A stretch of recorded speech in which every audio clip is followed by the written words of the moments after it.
ما توعى يا ابني انت، هو مش عارف اعمل الحركه. الحد عايز يقلدك، كان لسه بيرفع دلوقتي. يقلدك؟ تقلد وانت مين يا بتعمل ايه حبيبي؟ اصلا عشان اقلدك؟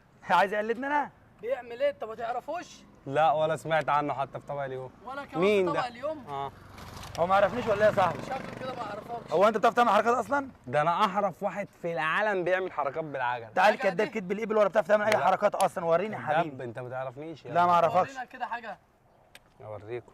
بص بقى الحركه دي اسمها وضع الطياره. اه اتفرج بقى على وضع الطياره.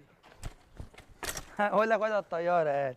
تعرف تعملها انت يا حبيبي؟ هو ده اخرك؟ ده اخري، ده انا لسه عندي حركات كتيره جدا محدش في مصر يعرف يعملها. طب وريني يا حبيبي، تشتري كتير. اوريك اتفرج. انا كل واحد يقعد يقابلني بقى يقعد يقول لي بقى فاهم حركات معلش يا حركات. حبيبي معلش. حاسب بقى لا تعورنا بقى. انزل له يا صاحبي؟ انزل وري له. لو انا نزلت له اصلا مش هيبان اصلا، لا، هيبقى شكله وحش. هو احسن عشان ما يعرفكش. طب